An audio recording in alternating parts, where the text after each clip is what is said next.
Welcome back to my corner of the multiverse, your hump day, midweek guilty pleasure. This is the Salty Goddess podcast, and I'm Margaret Perry, your hostess. Please be sure to share, follow, subscribe, download, and let everybody know all about how much you love this podcast. I appreciate it. Now, what are we going to talk about this week? This is probably going to be a real quick kind of podcast because I'm still all in my feels and reeling from my team's loss last night. It was very, very difficult for me to handle. I was really, really hoping that my Bills were going to come out on top, and they didn't. So I'm a little bit sad about that. But I'm still their fan and always will be, because that's what I do. Loyal to the end. So this past week, I got a number of questions about success and about motivation and what is the difference between, being a go-getter, getting what you want, getting what you need, fulfilling dreams, setting goals, accomplishments, things of that nature.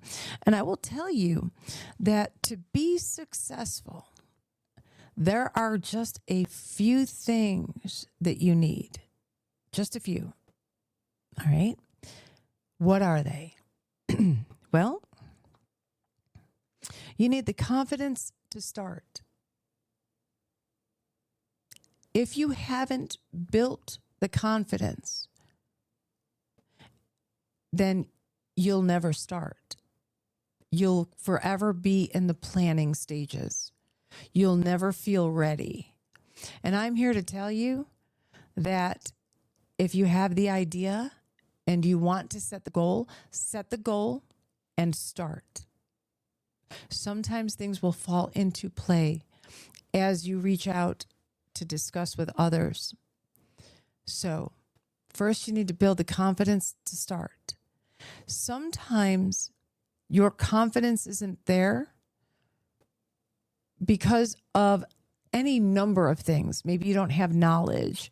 Maybe you don't have skills. Maybe you don't, you've never had confidence in your decision-making ability or the ability to pull the trigger. Okay? So you want to build that. And you can build it. Doesn't matter how old you are. You can build it. All right? You can. You need confidence, but then you have to have the ambition to learn. Okay? If you find learning new things intimidating, you won't have the ambition to undertake learning. Do not be afraid to learn. Every single person on this planet has knowledge deficits. I'm telling you this. Doesn't matter how old they are. And throughout your entire life, you've had knowledge deficits. You didn't know how to write at one point. You didn't know how to read. You didn't know how to tie your shoes, but you learned. So you are built to learn throughout the lifespan. Do not be intimidated. Find the ambition to learn. You can do it. I promise you. I promise you. So, confidence to start, the ambition to learn, and the drive to never quit. Okay? You can have all three of these things. I got a little bit of a funny story, sort of, to tell you. It's also an admission. Recently, I needed to have a cardiac stress test. Nothing's wrong. Not going to drop dead anytime soon that I know of. Okay. But, I'm getting up there in age and, what can I tell you? So I have to go to this facility to have this stress test. So the technician gets me from the waiting room and we walk back to the room where I'm going to have this stress test. And can I just tell you, It was a long walk, a really long walk. To me, it was anyway. So when we got into the room, I said, so that's it? That was the stress test? And this gentleman looked at me and he goes, no, we haven't even started yet. I said, oh, that was a long way to walk, sir. I'm kind of old. Old people shouldn't be walking that far. And he just kind of looked at me and was like, oh, okay. So he's got to do a series of things before this stress test starts. And, he takes like my resting heart rate and my resting blood pressure and everything. And he's looking at me and I'm just, thinking, here we go. So I get on this treadmill and I start walking. Now, I will tell you that my resting heart rate is really low, and so is my resting blood pressure. So I know that he's looking at me thinking, this woman is just pulling my chain here.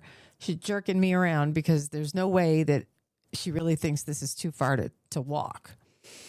I get on that treadmill, and in the first 3 minutes, my heart rate goes up by 3 times what my resting heart rate was.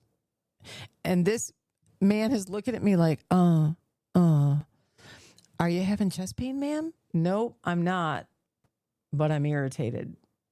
I don't like walking. I said, I told you when I came in here that I am the laziest thin person you will ever meet. And that's the truth. My pressure went up pretty high too. And that was in the first 3 minutes. And he said to me, he goes, well, the next section's about to start. Do you want to keep going? And I said, yeah, I'm going to keep going. Was there ever any question? My daddy didn't raise no quitter. I did that treadmill. I did that test the time that I was supposed to. I did not enjoy it at all. Not at all. And this technician was shocked at how cardiovascularly unfit I really was. I wasn't lying when I went in there and told him. I said, no, nope, this is not for me. I'm not going to stand here and sweat and all the rest of it. So at the end of the day, I sat down. I said, I told you when I came in that, that's a long way to walk. I was really not joking. He said to me, I'm not going to lie to you. I was really surprised at how high your heart rate went and how high your blood pressure went. I said, yeah, because I'm pretty sure my body thought I was being chased by a saber-toothed tiger or some shit. Okay? I don't exert myself like that usually. I suppose I probably should start because I'm way out of shape. But I was honest. But I didn't give up because I'm hard-headed like that. Ambition, drive, and confidence. Sometimes your confidence will waver. Sometimes your ambition, your get up and go, is going to get up and leave. Though that's normal, okay? And your drive to complete a project on any given day can do a roller coaster ride. Totally okay. Totally normal. Totally natural. But week over week, month over month, year over year, you need to keep your confidence, your ambition, and your drive moving forward and always rising to meet the occasion. And those 3 things are what you need to be successful in life, in anything that you do. From completing a college course, to learning how to clean your pool, how to close your pool, how to open your pool, how to build a computer, how to set up a studio to record a podcast, how to use software to edit that podcast. Don't be afraid or intimidated to not do something correctly the first time that you do it. And all of these things can be achieved simply too by resetting your perspective. So in a conversation that I had with someone, I said, I don't see things the same way that other people do. When I am challenged because I don't have all the tools I need to accomplish a goal, I don't see them as, barriers, forever barriers or obstacles. I truly see them as a challenge and to overcome them. I don't see them as a dead stop. I see them as like a little bump in the road. I see them as a detour, or I see them as a side puzzle if I were in a game trying to get to the end of the game. Maybe it's a combination lock that I need to figure out how to, what that combination is to open that door to bring me through the path that I need.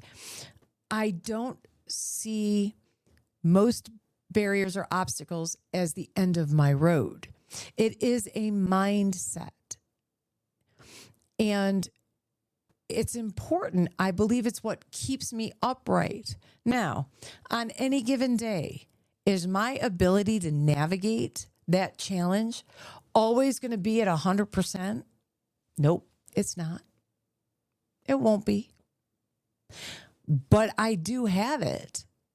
Some days it might only be at 40% or 10%. Maybe I've got a rocking headache.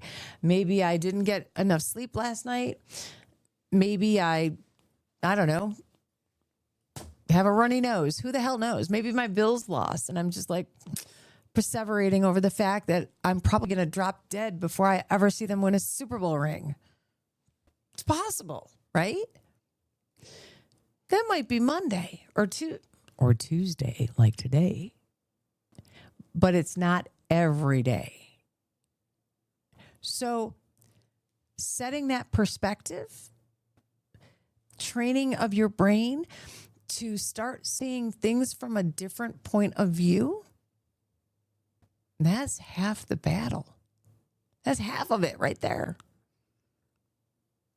I'm a strong believer that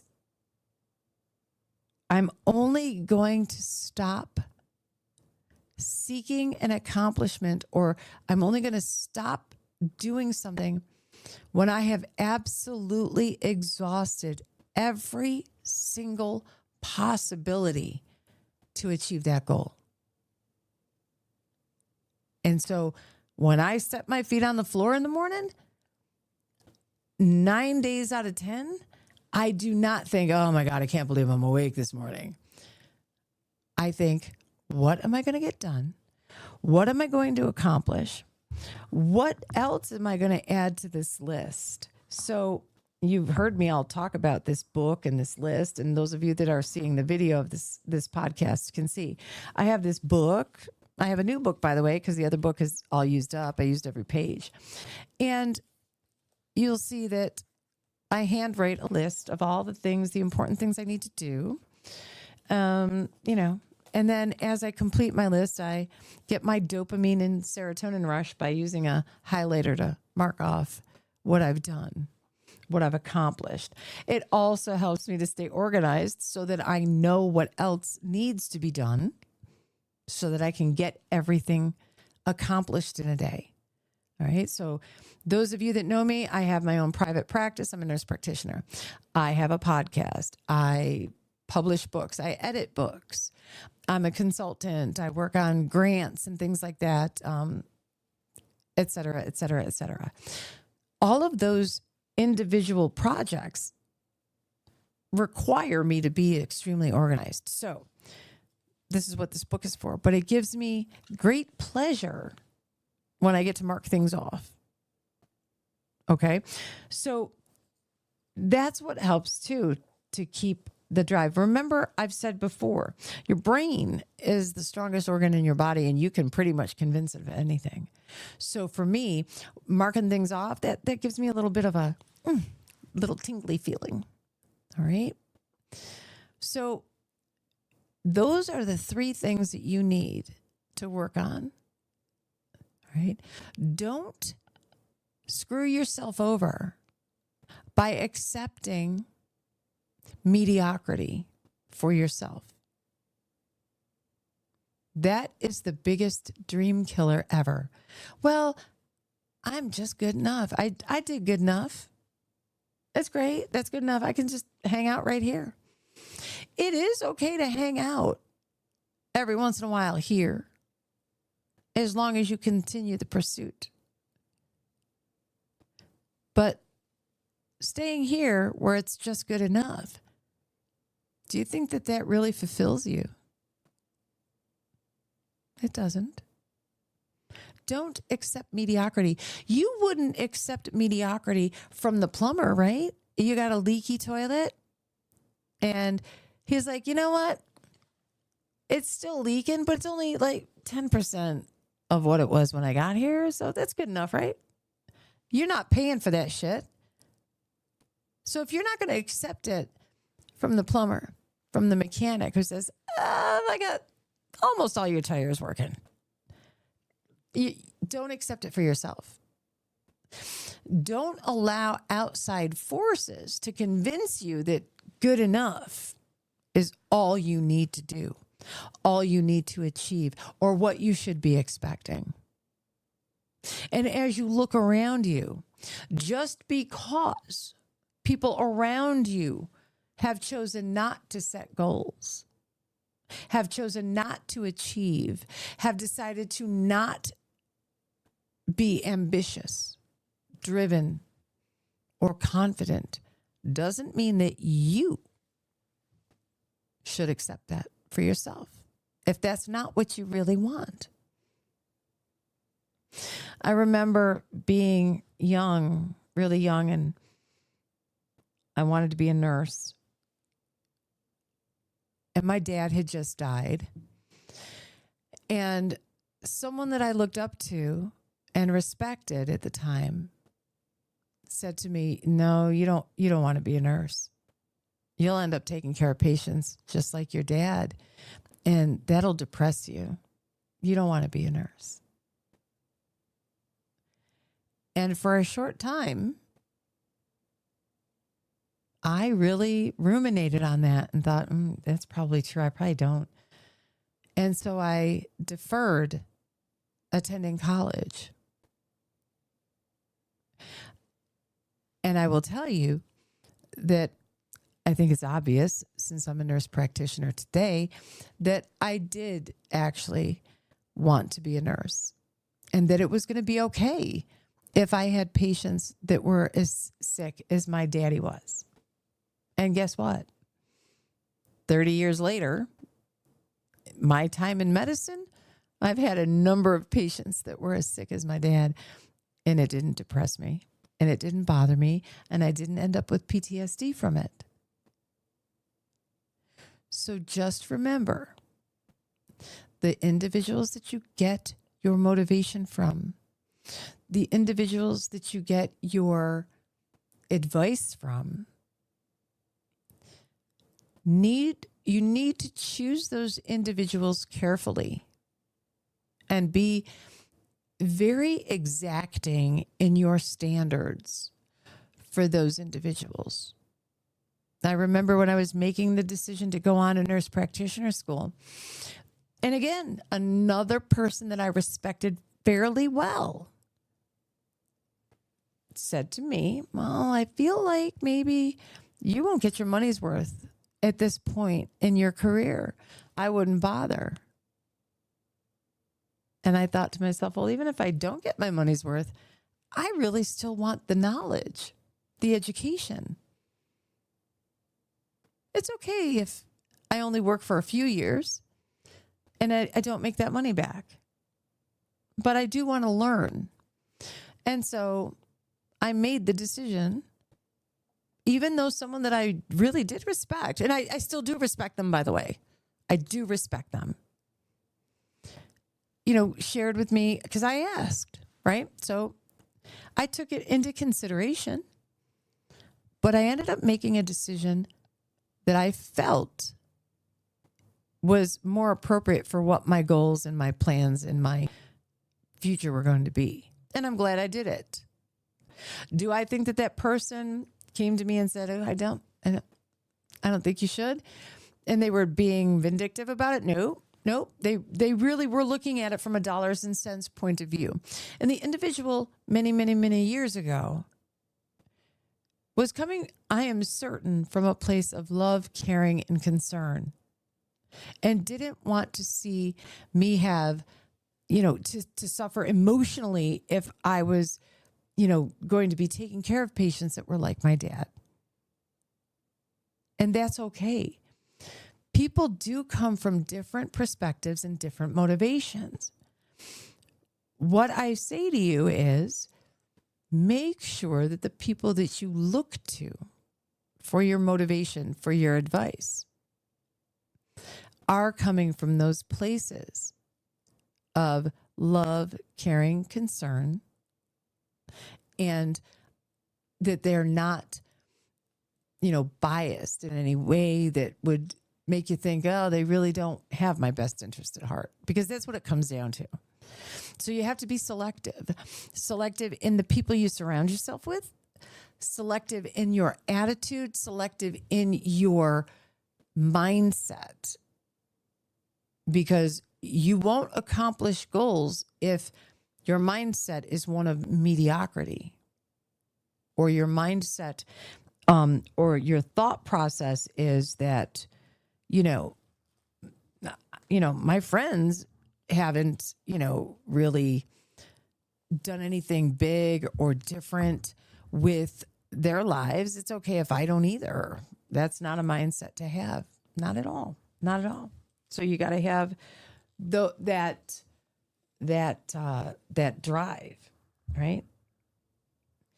And I promise you that when you're real about who you are and what you are, that won't make everybody around you comfortable.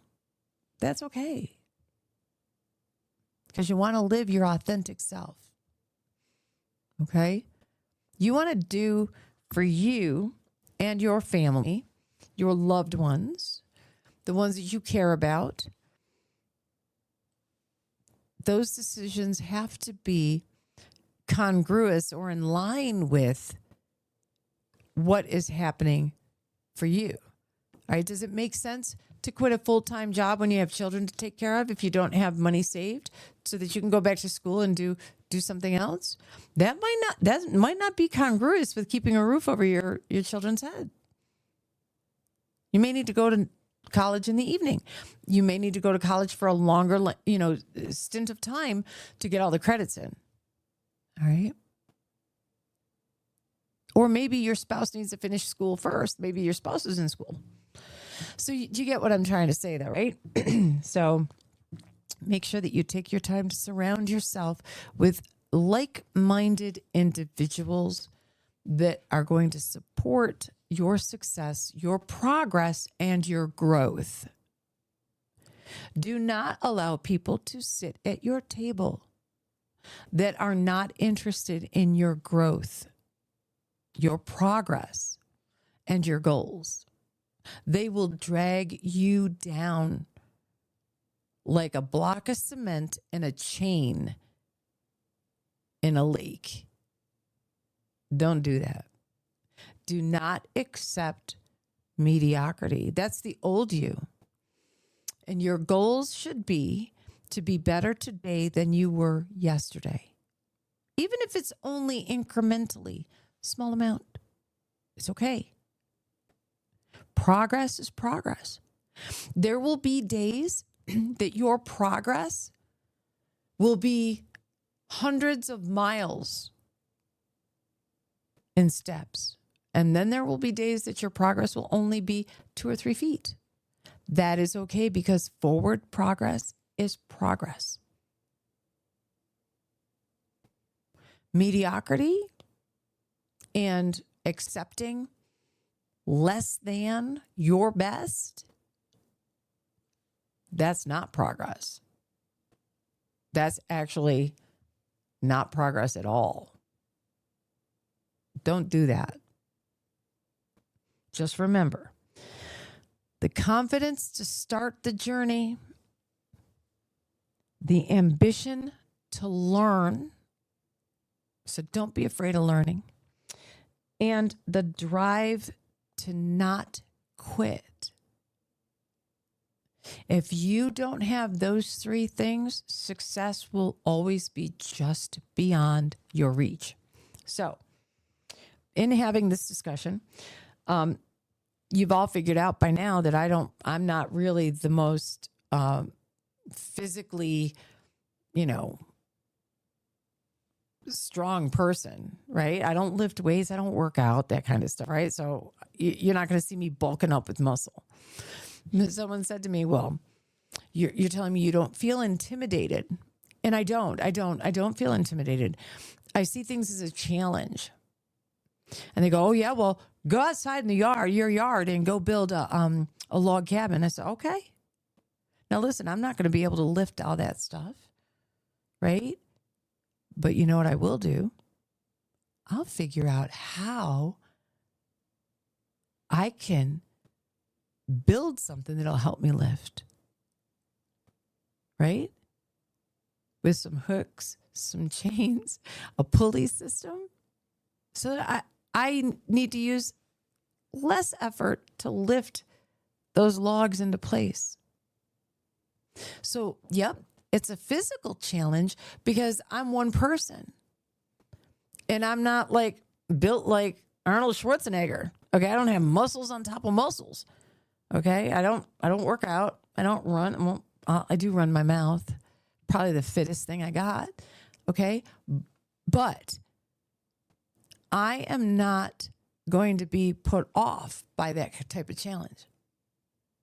I'll give you an example. Let me tell you this story. Let's talk about three people.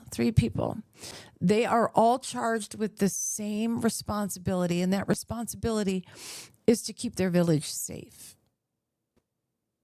One of the individuals is built like a shit brick house, and the other two are not. Now, one individual realizes that the village is going to be overrun by these marauders. So there's a small ditch or a moat that he decides to have the villagers build or dig, really, around the village where these marauders are going to come through. And he fills it with an oil type product. And when the marauders get close enough, they light that oil on fire and it repels the marauders. Morning comes, the village is safe, all is well. We get to go have some pecan pie. It's wonderful. The other village down the road, another individual is in charge of keeping that village safe. And what that individual does is from the parapet,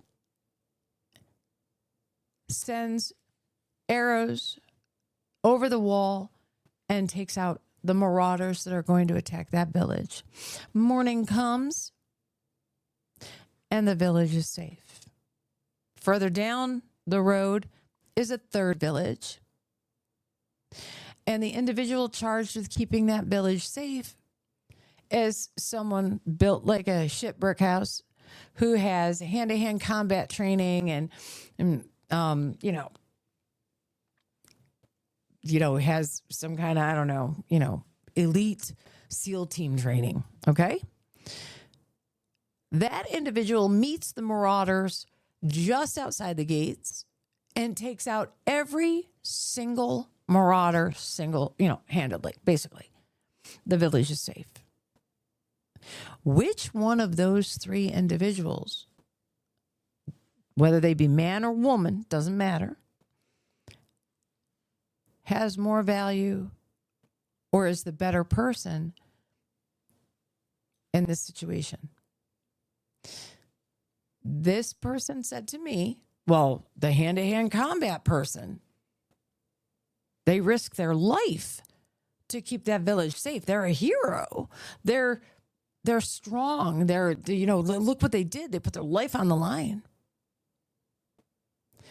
And I said, yet the result is the same. All three of them kept the village safe. You're probably going to hear my dogs barking. They just got let out. They're running around the yard making all kinds of noise. There's a lot of them, by the way. All right. I said, okay, so that individual used their hands as the tool. Okay. Well, what if the person that used the bow and arrows had no legs? And the only way that they could protect the village was to use their bow and arrow, but they still kept the village safe. And the individual that lit the moat on fire was missing one arm and one leg, and yet still kept the village safe. There's more than one way to get a job done. And at the end of the day, if the same goal is accomplished, does that not make all of them heroes? It should. No one skill is more valuable than another. One used their brain, one used their skill with archery, and a third used their skill in hand-to-hand combat. So if I go out to build this log cabin and I have to use a pulley system, did I not still build the log cabin? Doesn't matter if I've lifted and hoisted each of those logs on my shoulder and carried them. So I say to you, more than one way to skin a cat. I hate saying that because it sounds awful, but that's ambition, that's confidence, and that's drive. Those are the three things that you need to be successful. So build your confidence, because you need to be able to have all three of them. Be confident, be ambitious to learn. Learning more builds your confidence even further, and it emboldens your drive to not give up. So those are the things you should work on to help build your motivation to meet those goals. It's one way. If you have a better way, I'm not going to say better. If you have another way in which you can increase confidence, build ambition, build drive, if you have another way to accomplish your goals, why don't you let me know? Send me a message. I'm on all the social media, TikTok, Instagram, Threads, Facebook, LinkedIn, you name it, I'm there. Send me a note. I'd like to know. And I want to hear from all of you about what you are doing to build your confidence, to increase your ambition, and then to build your drive. I want to thank you guys for coming out this week. Hopefully the Bills, though they have a bye week next week, hopefully the week after we can have some more success. I really hope I get to see that Super Bowl ring soon. All right. So thanks for coming out for your guilty pleasure on Hump Day. This is the Salty Goddess Podcast. Share, follow, subscribe, and let me know what you want to hear about the next time. I'm Margaret Perry. Have a wonderful week filled with opportunity. We'll see you next week, friends.